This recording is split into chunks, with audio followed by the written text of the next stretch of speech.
Hi everyone! By now you probably all know that we have bought a new boat, Andante. So sadly we are going to be selling my boat, Athene, and I thought that I would do a quick little video tour just in case anyone is interested. So Athene is a Bruce Roberts 34. She is a blue water cruiser with an encapsulated keel and a keel-stepped mast. She has a sloop rig and her hull speed is about 7 knots. The boat was converted to electric a few years ago due to the failure of the old diesel engine. I've made a Gumtree listing for the boat. That will be linked in the description below, so if you are interested, if you want to get in touch, you have more questions or you'd like to arrange a viewing, then head over there and contact me that way. So starting at the bow, we have a 16 kilogram plough anchor with about 30 metres of chain and a short length of warp as well. And also there is a damper anchor, which I don't know the weight of, but that is in the cockpit locker. We have a roller furling genoa. Sail is in pretty good shape, but the UV cover could use replacing. It is torn in quite a few places.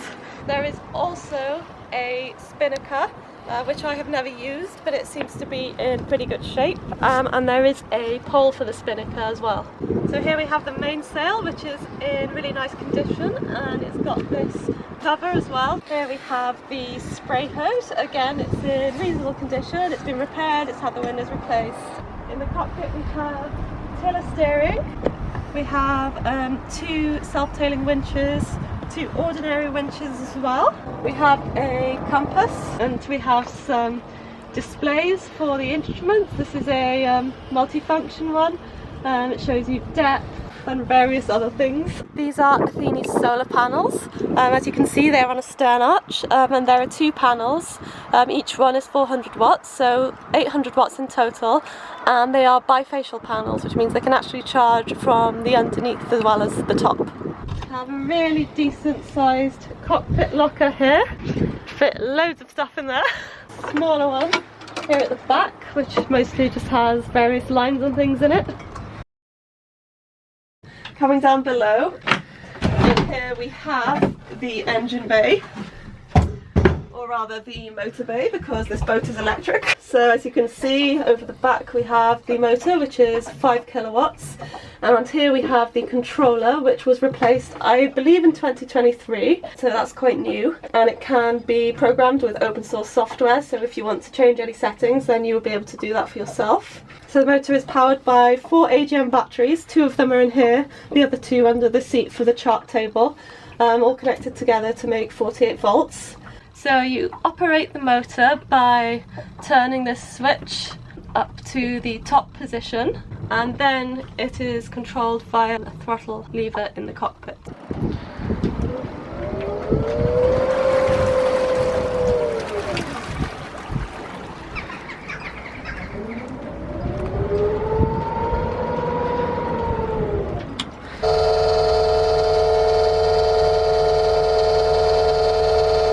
So if you've been watching the videos for a while, you might remember the motor originally was mounted on quite a flimsy bit of plywood, which was not much good. It was flexing around a lot.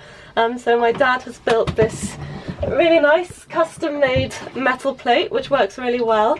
And the great thing about that is it also tensions the belt on the motor, because before we were having some problems with the belt slipping. I expect probably I will get quite a lot of questions about the range of the motor. It can be quite hard to give a definitive answer. It very much depends on how you use it. At slow speeds you can probably expect to get at least a couple of hours. You might get longer if the sun is out and the solar panels are bringing in quite a lot of power. Also, the controller could be programmed to do regen, although I don't think that is programmed at the moment. And over here we have the diesel heater, which I put in a couple of winters ago.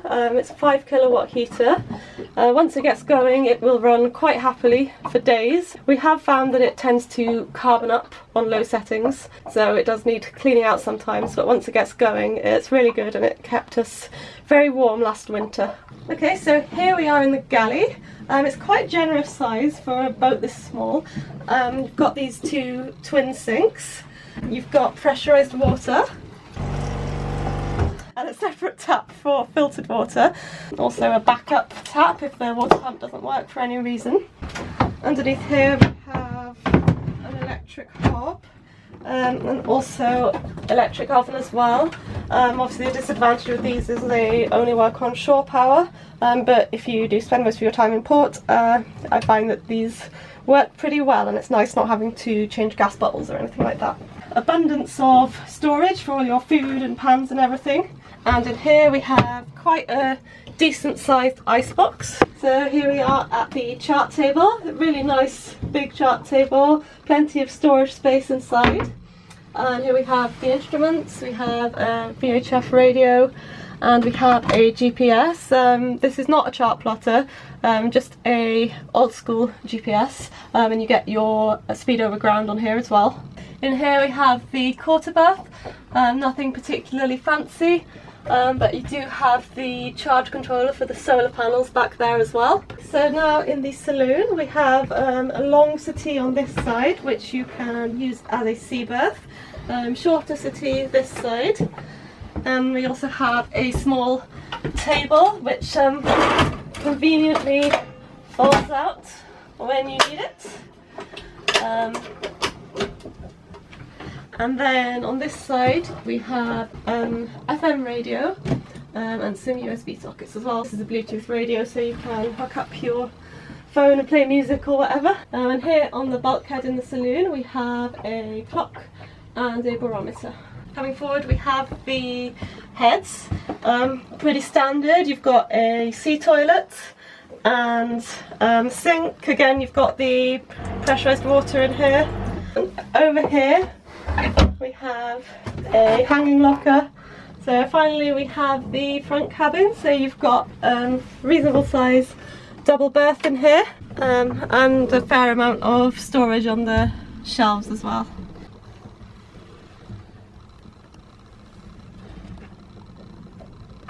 We've got 240 volt sockets here in the galley, and we also have them in the saloon and in the front cabin, so you've got shore power throughout the boat. The lighting all throughout the boat has been replaced with LEDs. So you have this one, which is actually dimmable as well, and has some different colour temperatures, and the same over here. So the boat sails really well. I've had quite a few experienced sailors on board and they all said the same thing. Thank you for watching. I just quickly wanted to mention that the boat was last in the yard in 2023, and at the time I scraped off decades of old anti-foul, repainted the hull, and changed the anode as well. The hull was in really nice condition at the time. So again, if you're interested, then please contact me via Gumtree, and excitingly we should be going into the yard with Andante very soon, so stay tuned for that as well, and we will see you next time.